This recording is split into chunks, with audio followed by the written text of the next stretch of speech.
Greetings to everyone again. Welcome to another session in our Azure series, where we continue to build practical knowledge around Microsoft Azure and real-world cloud solutions. So my name is Olive Okaku, and I'm a cloud computing engineer. And I have with me Paul Oborefo, who is also a cloud computing engineer. So for today's session, we are very excited to have Madam Titi Lokwe-Bello with us. So she's a technical manager, a Microsoft Certified Trainer, which is MCT, and a Microsoft 365 Azure Subject Matter Expert. She's someone that I personally admire for her hard work, her consistency, and commitment to excellence in the tech space, right? So over the years, she has built strong experience across Microsoft technologies and has helped teams and organizations adopt cloud solutions the right way. So for today's session, she'll be walking us through Microsoft's Azure Policy, helping us understand how to apply governance and standards effectively in our Azure environment. So please join me in warmly welcoming Madam Titi Lokwe-Bello, our mother in tech.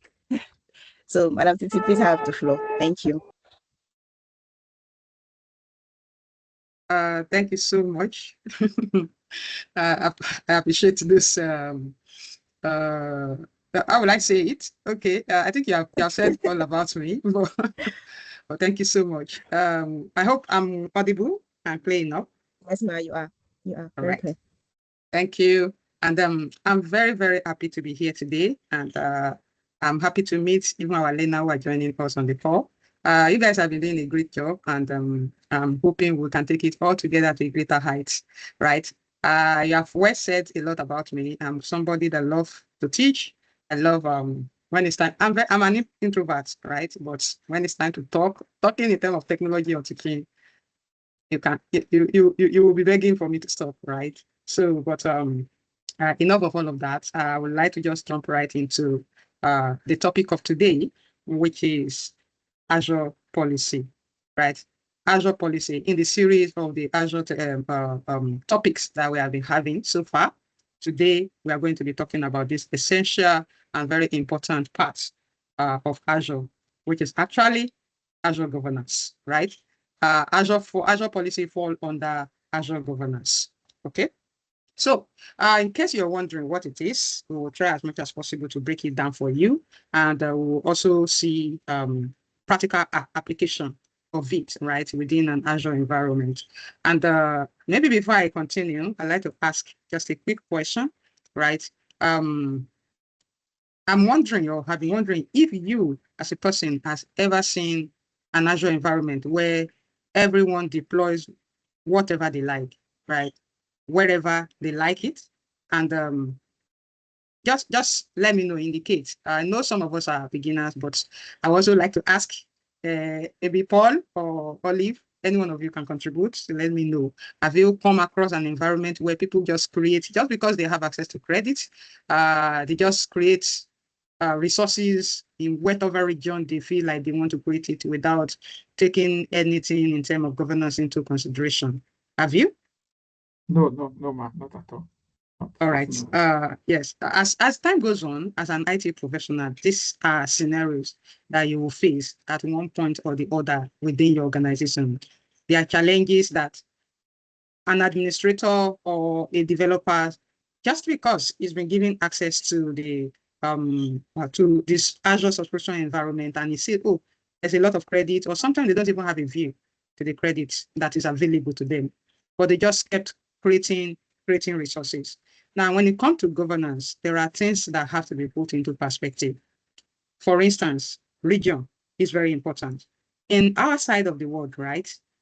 Even it applies not only in Nigeria space, it applies everywhere where you have certain data that cannot be hosted or that cannot be hosted, yes, in any other region other than the region where you are or where your business operates, right? So those are governance issues. And sometimes our engineers, they go ahead to create resources without minding the cost. For instance, a developer who wants to start developing an application, you gave him access, please go ahead and create the resource that you need. And the developer, while creating the app service that you require, he picked the most expensive or the one that he feels is going to give him the fastest speed, right? Without considering, this is just a development environment and not a production environment. And with that, the organization can incur a lot of cost, right? They will pay so much for just that development environment. So these are a few governance problems that we have within the Azure environment. Now, Azure policy, what it does, right? It exists majorly to help make sure that any Azure environment where policies are being created don't run into what we call chaos, right? So today in this session, I will be showing us how Azure can help you, or Azure policy can help you to enforce rules automatically without shouting at the developers or without manually checking resources that they are using. So that is what we are going to be looking at today. So what we are going to cover, we will be looking at briefly introducing you to Azure Policy. We'll look at the core components and structures of Azure Policy. We'll look at the common use cases, right? In what scenario, in what instances will you be applying Azure Policy within your Azure environment? And then we'll look at hands-on creating and managing Azure policies within Azure. And if time permits, we'll look at best practices and practical tips, right, for anyone who is just beginning or learning to understand Azure. So, I've said already, yeah. So by the end of this particular session today, you'll be going home with an understanding of Azure policy in a very simple term, right? You will be going home with an understanding of how it fits within the Azure governance. And then you will actually be able to assign policy by yourself if you have an environment that you can try your hands on. So that is our objective for today's session. Now, let's look briefly into what Azure policy is all about. Okay. Azure policies, like I've said before, it plays a very critical role in cloud governance. How does it do this? It does this by ensuring organizational structure or organizational standards are consistently enforced. So it ensures organizational standards are consistently enforced. In case you are wondering, what are organizational standards? For instance, we have the finance industry or the finance sector. There are governance policies that is guiding their businesses in the country or in any region that they operate. Some of these policies can include any data or customer data must be located within the country or region within the country or region where that particular financial institution is operating. Standards can be, an employee or a user of your services have the right to ask you for their data to be deleted. A lot of you might have heard what we call GDPR. You must have heard what we call NDPR. We might have heard what we call maybe IPA for health infrastructure in health sector. There is that for the financial sector. So those are standards, right? Organizational standards that organizations must follow. And for them to be able to practice those standards, for them to be able to meet it, they have to set policies. They have to set controls or put controls in place and ensure that those controls are being followed and adopted and applied within an environment. Now, after you have set up a policy, what will you be doing? The next thing is you want to see how people are applying it. Are they violation? Violation means where services or people are just intentionally not following the policy that has been put in place, right? Example can be, let's say, for instance, an organization that says every employee, before you go on leave, you must give a minimum 2 months notice, for instance. And then you realize that people just book their leave a day to their leave starting, and yet somebody is approving it. So the policy that says you must give a notice of 2 weeks is not being followed. They are being violated within the system. So now, when it comes to Azure and Azure policy, there is the policy that has been configured or created to enforce the standard, and there is what we call automated violation detection, where the system will check how are people using the services. Are there people who are their services, are there settings that are not complying with the policies that are in place. So it's going to detect them, and it also has the ability to do what we call remediation. Remediate it by applying or forcing the policy that we have created to take effect. For instance, if we have configured a policy or created a policy that says anyone creating a virtual machine at all in Azure cannot create virtual machine outside of Europe region, for instance. By the time somebody want to create somebody want to create a new VM, if they pick US region, it's going to fail. It's going to stop. It will not create because they are violating that policy. Automatically, it will tell them they are not allowed to create resources in this region. Now, what about situation whereby the policy or resources have been created before the policy was applied? The system have the capability to scan the entire system and check resources, existing resources that have been and are violating this policy. And then it's going to force the owner, by the time they log in the next time, it will force them to apply the policy or to apply those settings that the policy permit. But there are some that you can also apply by themselves. Right, then you have a dashboard, a compliance dashboard, where you can view or visualize how the policies are being applied, the status, the violation, more like reports, and check the overall posture of a particular policy that has been put in place. Okay, so when it comes to Azure policy, there are key concepts or terminologies that you must be familiar with, right?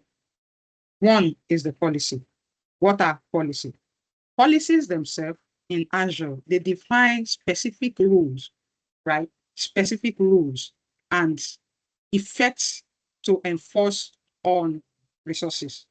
Specific rules and effects, or let's just call it rules, that must be enforced on resources, such as one, like I said earlier, allowed locations.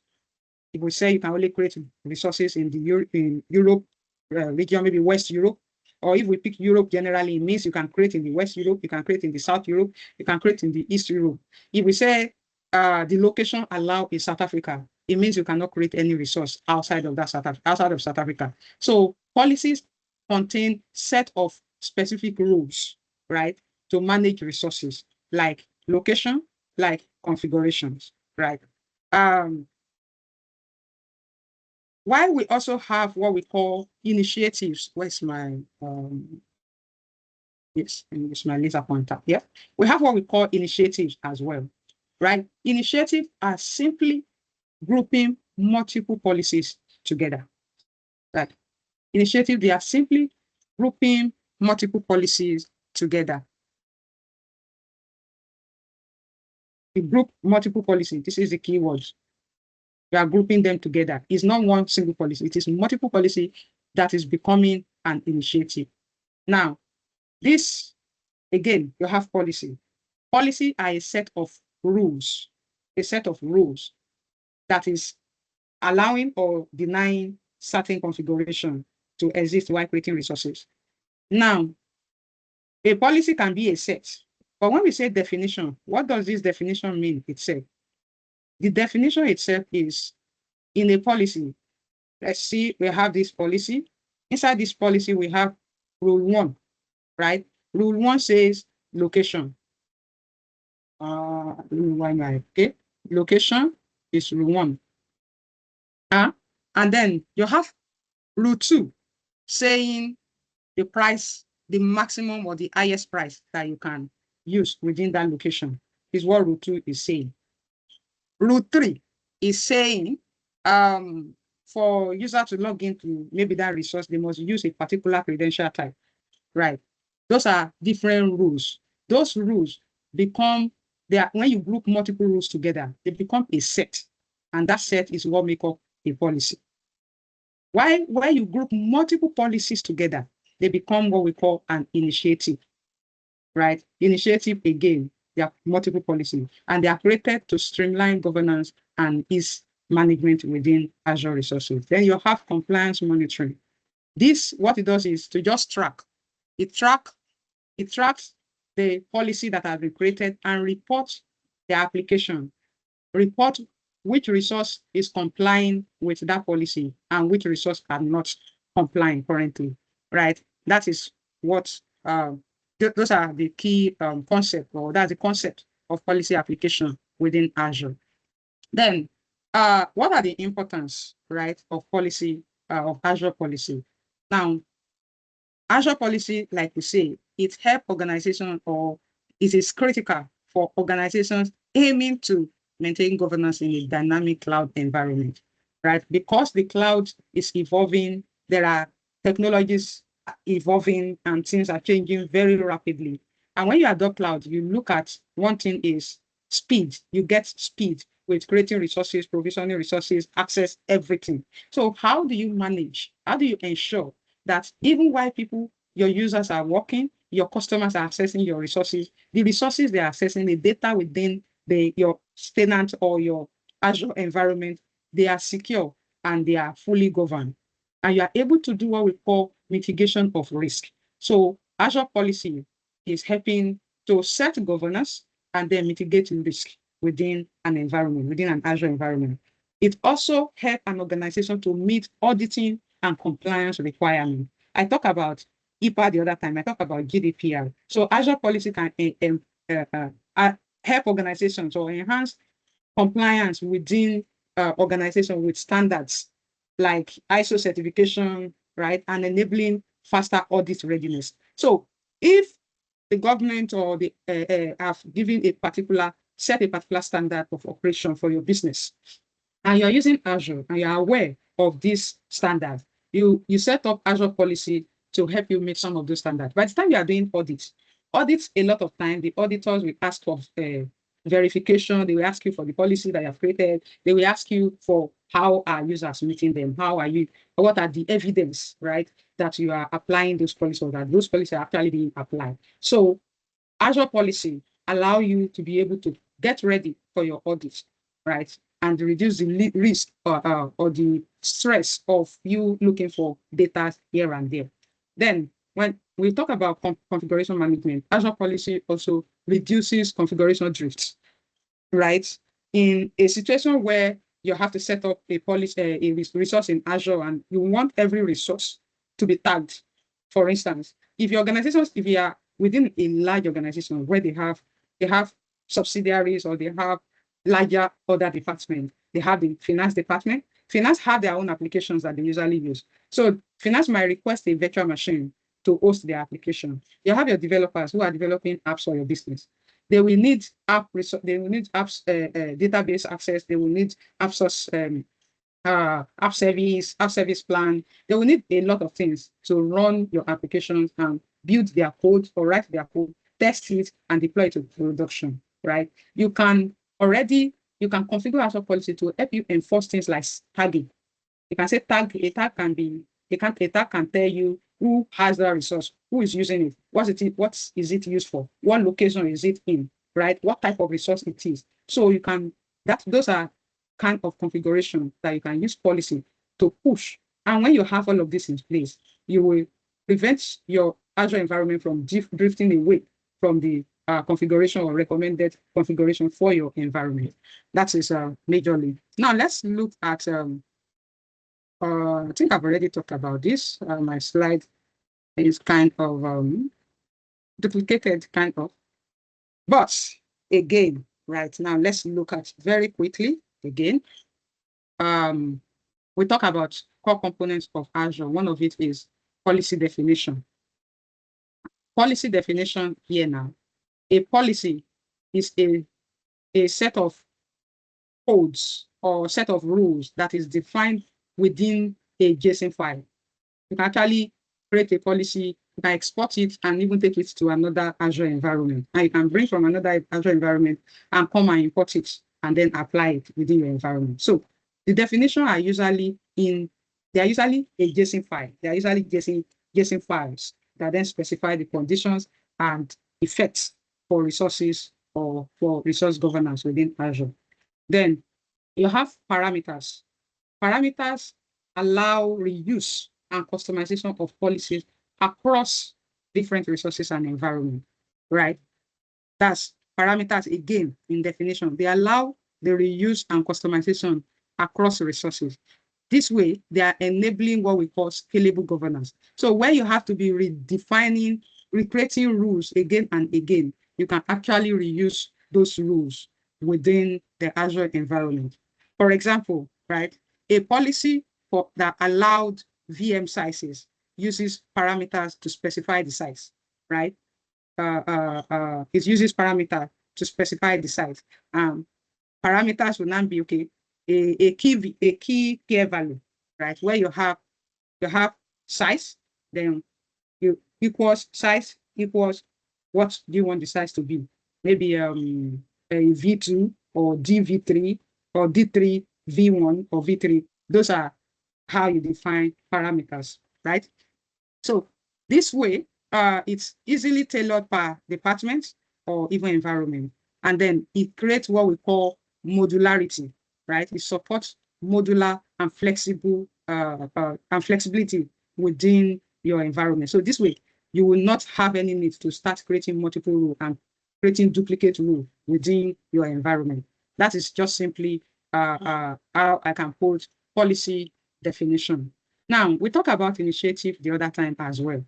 Initiative, again, it aggregates multiple related policies into a single unit, simplifying management and reporting. For instance, right, a security initiative may bundle policies for encryption. It may bundle policy. Part of the policy in that bundle can be network security groups, and part can be auditing. Part can be maybe enabling comprehensive enforcement of security best practices, right? So grouping of these various policies together now is what becomes initiative, right? And what it does at the end of the day is to improve scalability and clarity in policy administration across whether complex or simple cloud environments. I want to, so that we can go to the demo aspect of it and see how they work. Now, what happens after a policy has been defined? Will you define policy and just leave it hanging?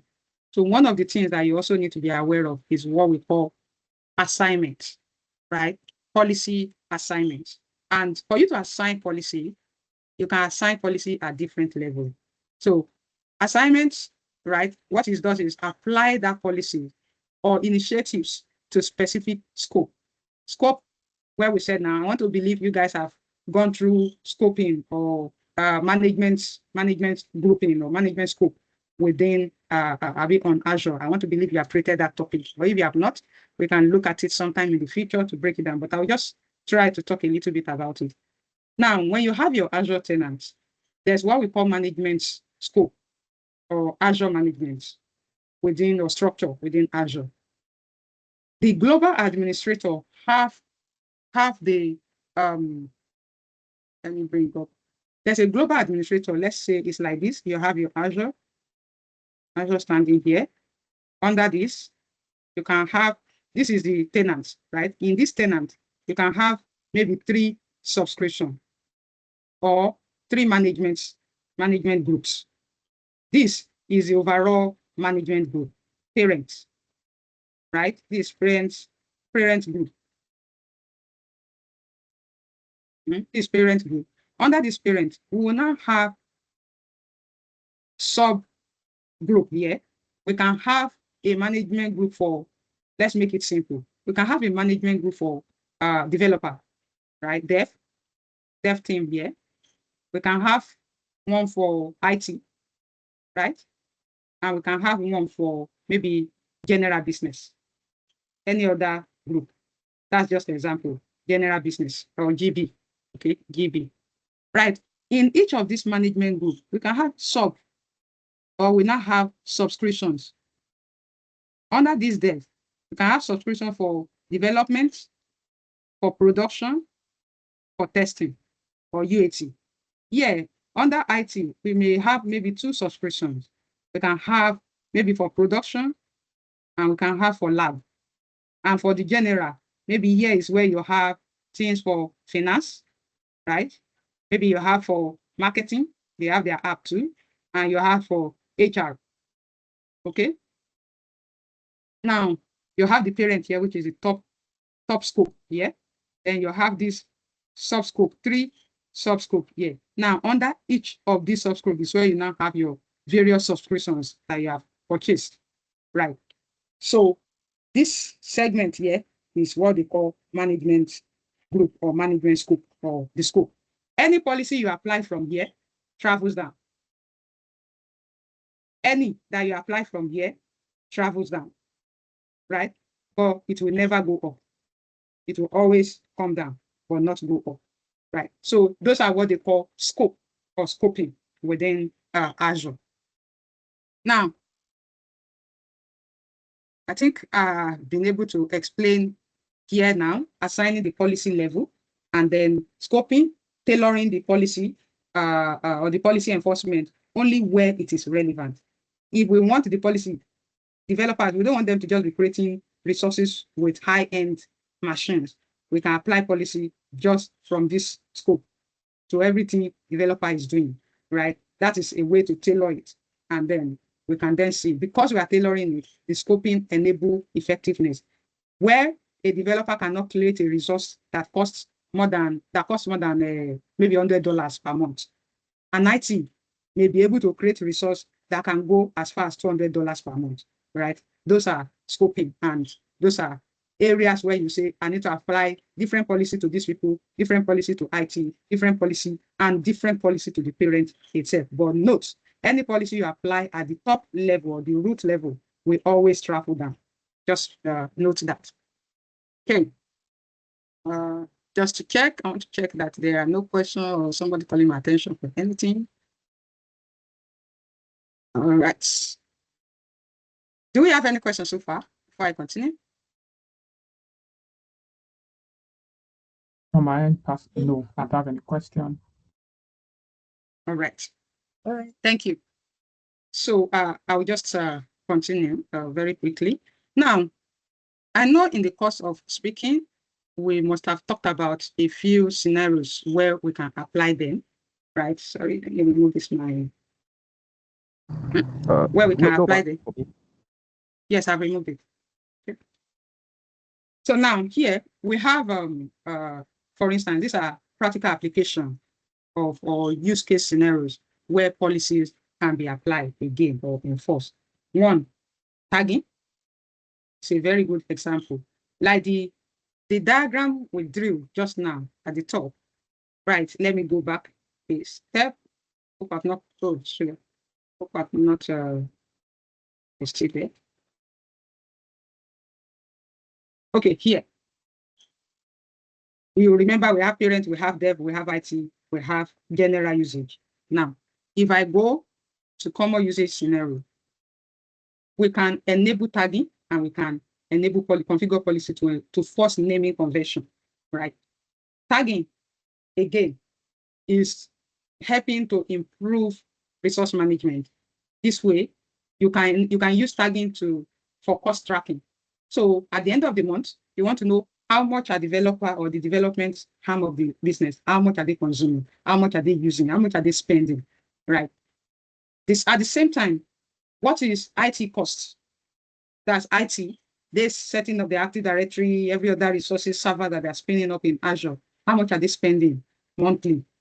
And when you look at maybe HR or the general tool, how much are everybody spending? So if you tag the resources, you can actually go to Azure, search by tag, and it will bring all the resources that have that tag. It will bring all of them out. Maybe a tag is to say owner IT, owner dev team, owner general. If you search for owner IT, it will bring every resource that have that tag. It will bring them all out. And you can see the cost going to cost analysis, and you'll be able to see how much IT alone is spending, right? So that's practical aspect. What about naming? You don't want people to create a resource in Azure and just call it test one, or they create a VM and call it my computer, or you want the name, as you're seeing the name, is even already telling you who has it or who is using it or what is the purpose for. So you can also configure policy to say when somebody creates Azure resources, remember, example of naming convention, if you have taken notes, when you are creating a resource in Azure, there's a check mark. When you put a name, it will check. It will give you a check mark and tell you that name, whether that name exists or not. But without a check mark, it means if you don't have that check mark to go ahead or to proceed, it will tell you that name already exists or the name is already in use. It doesn't mean the name is in use in your own environment, but there are, as people are creating resources on the internet in Azure environment, Azure will check everywhere, is to be able to ensure uniqueness of names within global Azure environment. And that's to tell you, even Microsoft themselves, they put certain policies in place that prevent you from using some names, because some names have been used by other people, while some are reserved for Microsoft to use by themselves. So those are practical examples of how you enforce policy within your environment, right? Now, there was a recent study, right, that was carried out or conducted, right, recently, where that had to do with leveraging Azure policy within environment, and it actually it produces or help organizations to gain between 20 to 30% improvement when it comes to resource discovery and billing within Azure. That's how much it helps organizations to for resource identification and billing identification and improvement when it comes to you searching for resources and getting it delivered on time, or making it discoverable within Azure environment. I think I might have been taking so much time trying to explain. For what I want to do now is probably to jump into my browser, and let's see the practicality of Azure policy, how we can apply them within our Azure environment. So I have an environment here I'm going to bring up. This my own Azure environment, and have this subscription. So what we are going to do very quickly is to see step by step of how we can quickly apply the policy, right? And we're going to create policy and apply it. So you can search when you want to create policy. You can just search on the global. That's looking at the global search here in your subscription. Just search for Azure policy.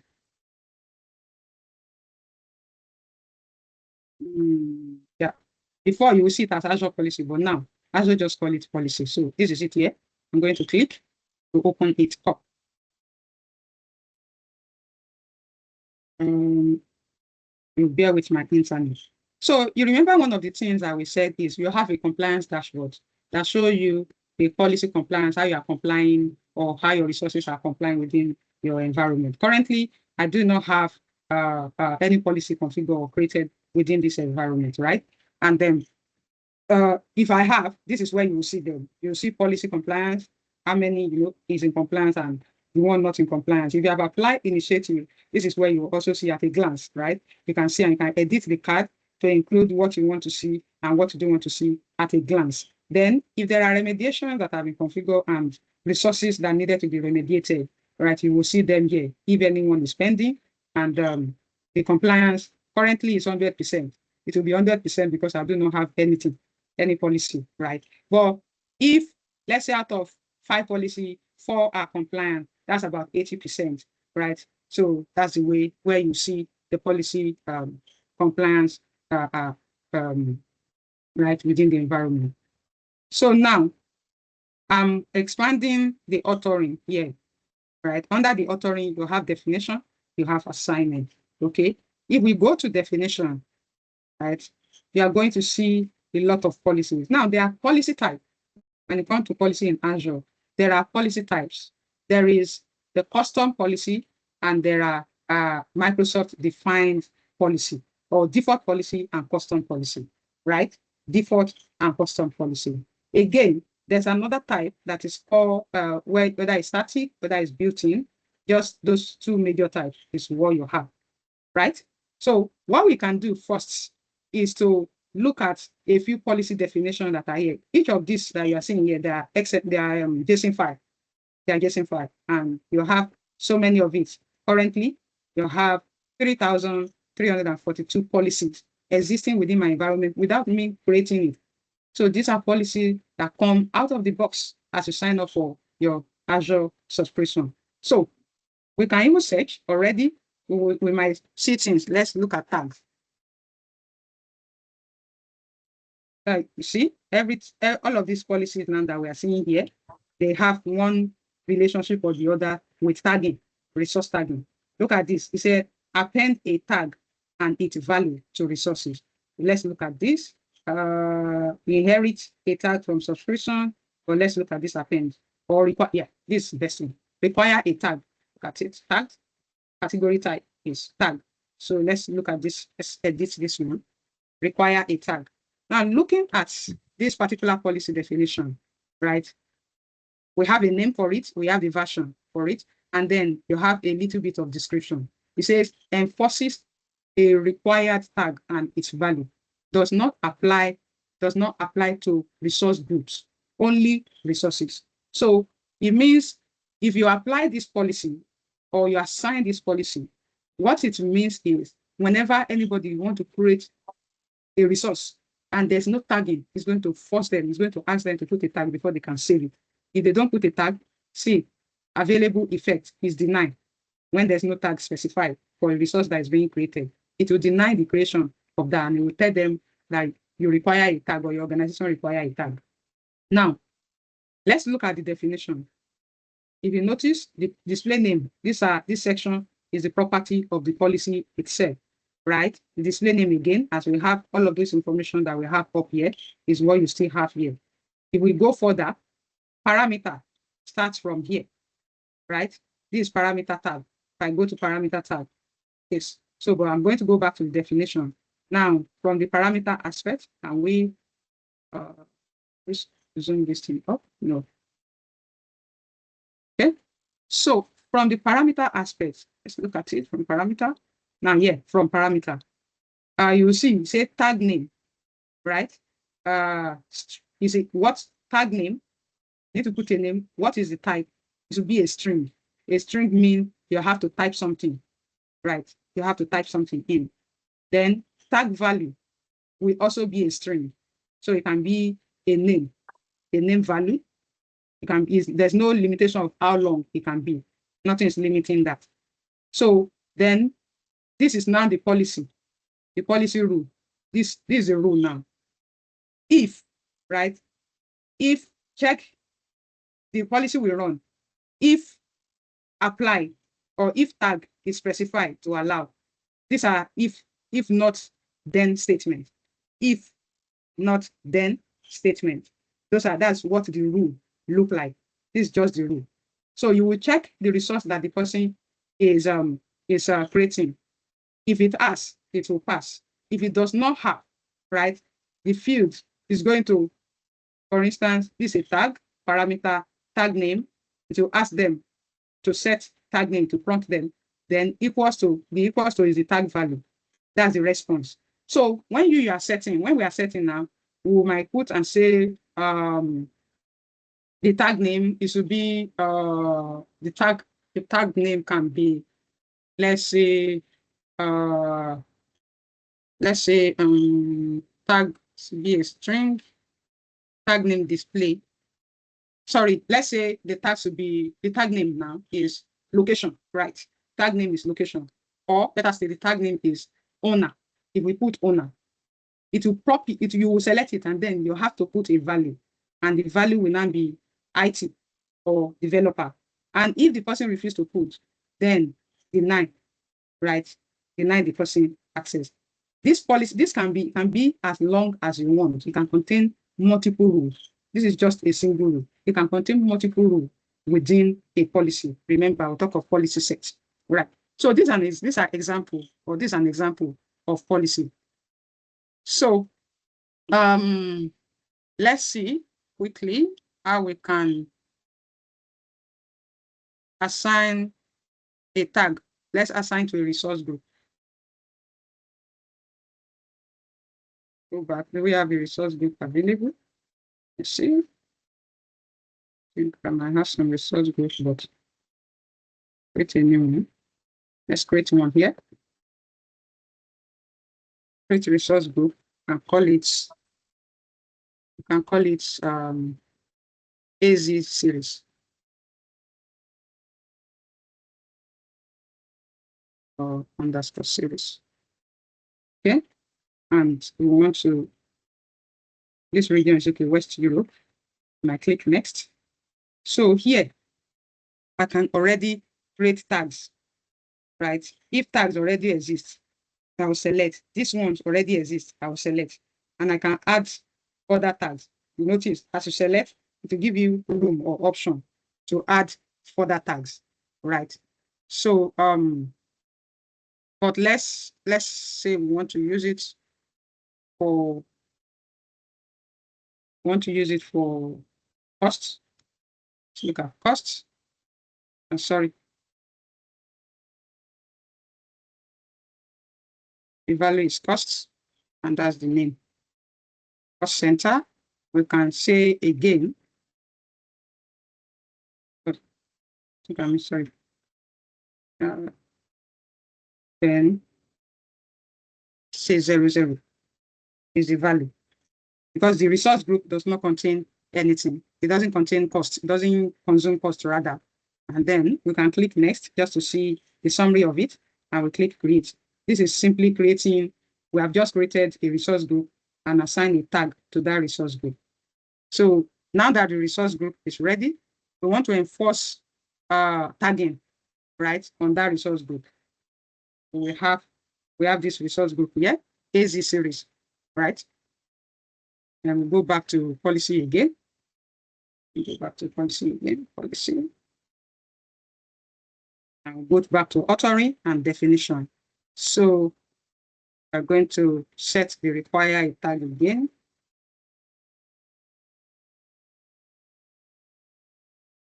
Tag. Require tag on resources.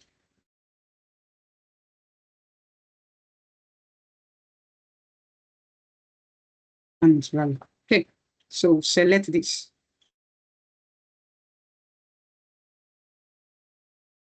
Okay, remember we talked about this earlier. We tried to break it down. Now, sign. So let's select this. We've already, the information is already defined. So what we are saying is we require a tag, remember. Check, you need to check. These are the parameter. Tag name, to set a tag name. And you can also predefine the tag names, like I said earlier. But you can ask the person or the creator to set the tag name since they know what they want to do, right? Or what the stuff is for. So we are going to just create assign. And yeah, the scope now. This is the only subscription we have in this environment. You know, we talked about scope earlier. We only have this subscription. So we're applying to this subscription. And this subscription is currently at the management level. But we are only applying to the subscription, not the management level. So then we need to specify the resource group. We want it apply on the resource group. Let's expand this resource selection.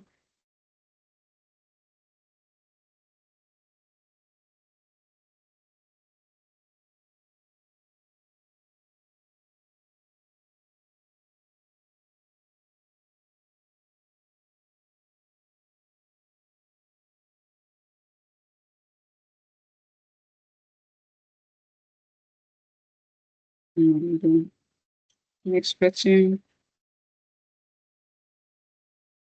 to have my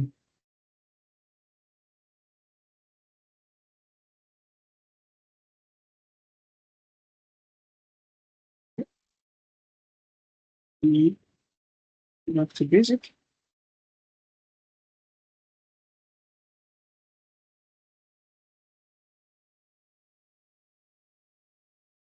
Okay.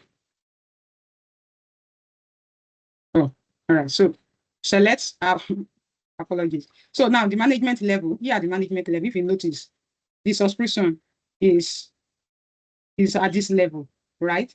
We have other management level that we have created. We have HR, we have land, but the subscription is currently here. So I'm going to select the subscription here, and I'm going to select the resource group that I want this policy to affect, resource group, right?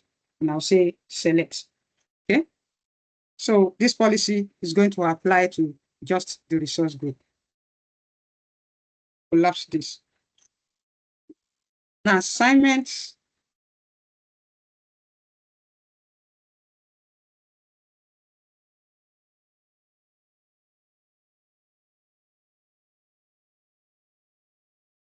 assignment name, require a resource tagging. Let's give it something like this, require cost center tag, and it's valid, right? I have a description also that has been created. Still fast. Yes, and I'm enabling the policy enforcement. I'm enabling it, right? And then I'm going to go to next page, which is under my parameter now. So for my parameter, I'm going to give a tag name. To give a tag name. Yeah, then the tag value is 00. Remember what we defined on the resource book earlier. Okay, and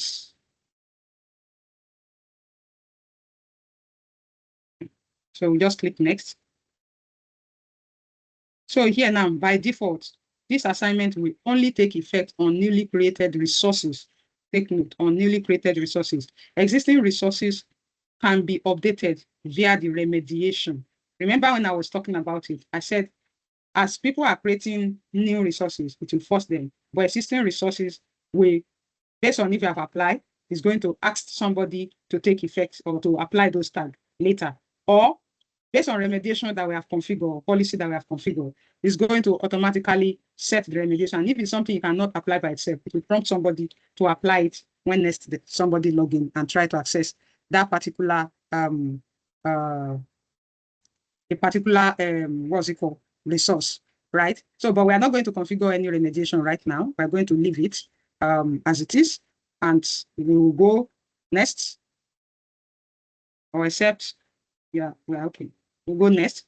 Now, this next is talking about managed identity. So policies which be deployed if not exist, and modified effects types need the ability to deploy resources on a edit tag on existing resources respectively. We'll also leave it for now, because when you are creating remediation check, you also need to consider the identity of the service that is applying the remediation, because this is Azure that is doing it now. So you need to be authorized somehow. So you need to create, you take a further step by creating app, going to define app, app registration. Yes, you create app registration to give it access to the particular subscription resources that you want it to be able to do. So we just go next, and then this is message for non-compliance. So we can put a message here.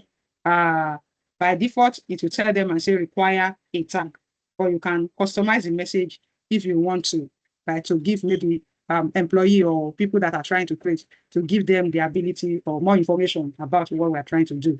So we can say you must add a tag to create this resource. Failure to do so means no resource for you. Okay, then we can click next to review all the settings that we have put in place, and we can click create. Okay, so it's creating the policy for us, and it has finished creating very fast. So now it has finished creating. Let's see.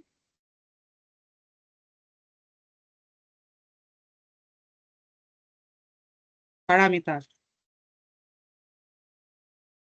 And we have just simply created a policy. In the process, we created a policy, and in the process, or there's already a policy definition. What we have done is to kind of apply the policy to a resource or a resource group.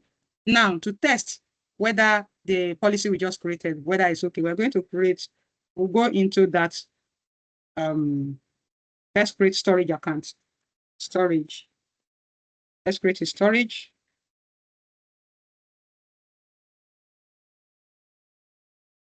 This last one, sorry, go back.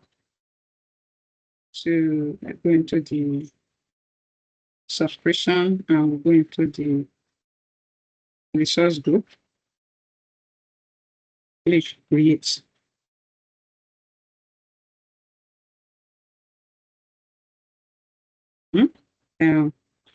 This is the resource group. Sorry, going back. We're going into resource group itself. I'll click create.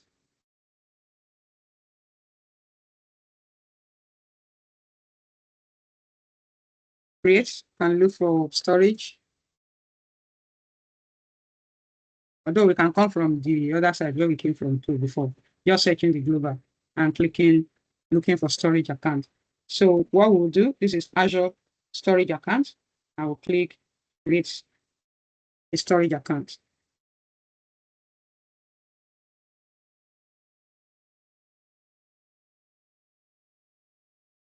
Okay, it has already selected our resource group.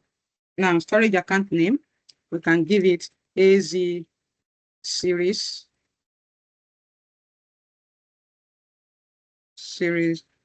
storage contain only lower cases.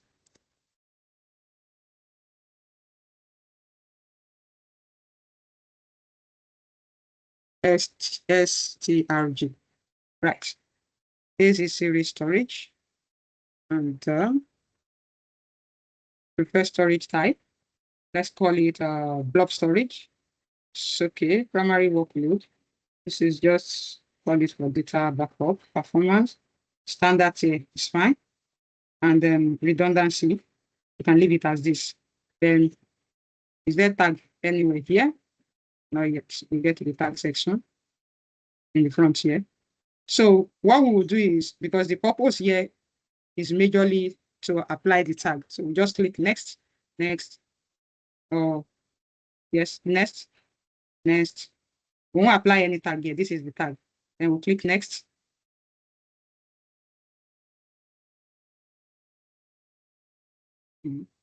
Validation in progress. Oh, great. So now there's an error. It means we cannot create this particular storage. And what is the error? Let's look at it. Okay, great. The error says resource Azure AZ3 was disallowed by policy. By policy, code require request disallow, right? By policy. Then if we look at, let's see, reason, you must, can you see?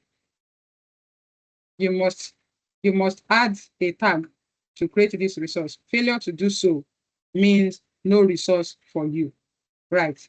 That's the reason why this creation is going to fail in the first place.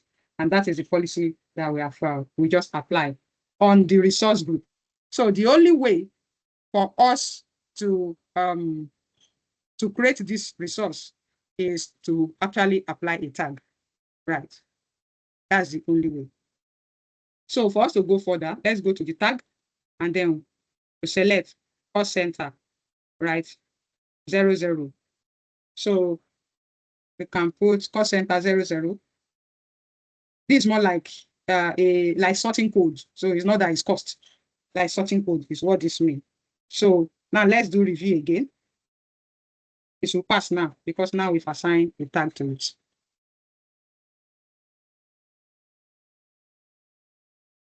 And we see, now we can go ahead to create this particular resource. Let's create. So that's one way for you to actually set a policy or enforce policy within an environment. Another one, why this is creating, right?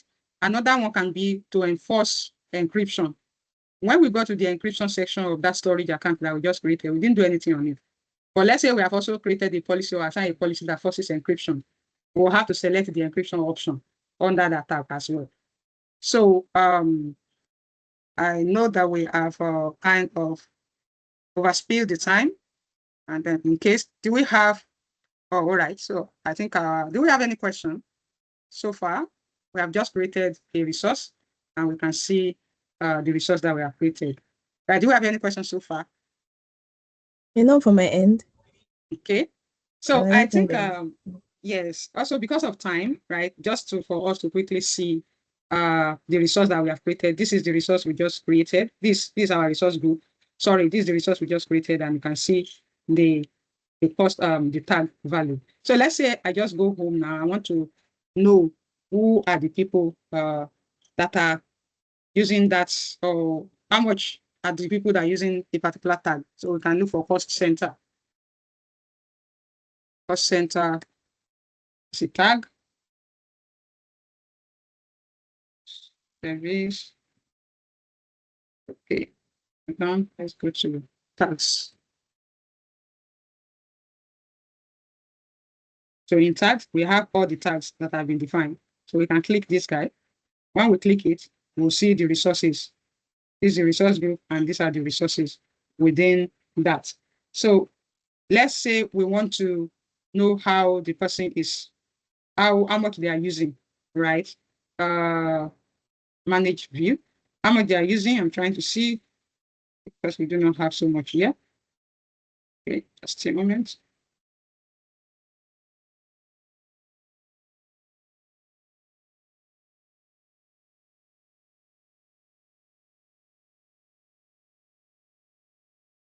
Anyone, or let's just say, okay, anybody that have this tag, this particular tag now, we can see all the resources within the particular, that have the particular tag. And this way we can know what a particular department, a particular business is actually using within our Azure environment. Now we're going to bring the session to a close here today, but this is one of the practical examples of applying tag to resources in Azure. So Olive, I'm going to pass the mic back to you, as this is the end of this particular session. Probably thank our you next. very much. Yes, thank you. Thank you so Thank you much very for giving much. me the Like, this was opportunity. really, really insightful. Like, this was really insightful. Thank you for breaking it down. I learned a lot. Like, personally, I learned a lot. Like, policy definition, policy assignment, the scope, initiative. I learned a lot. Thank you very much for breaking this down. It was really awesome. Thank you Thank you very so much much. once again for having you. I needed to speak to, like, I needed to just say I learned a lot. So to be honest, like everything from the beginning to the end. Thank you very much, man. Thank you. Thank you And for having me. we see the I two don't mind. guys turn up. Yes, and I would love to also take part in future topics. So just let us know as topics are available for us to contribute to the community. Thank you. All right, thank you very much. So before we wrap up, I would like to share like a good news, or rather some good news to the listeners, to people that are watching. So this won't be the only time we'll be learning from Madam Titi Lope Bello. She'll be joining us more often in this our Azure series. So there'll be many more opportunities to benefit from her wealth of knowledge, experience, and insights in our upcoming sessions. So thank you very much for joining us today. Thank you. To have a wonderful day. You too. Thank you. Okay.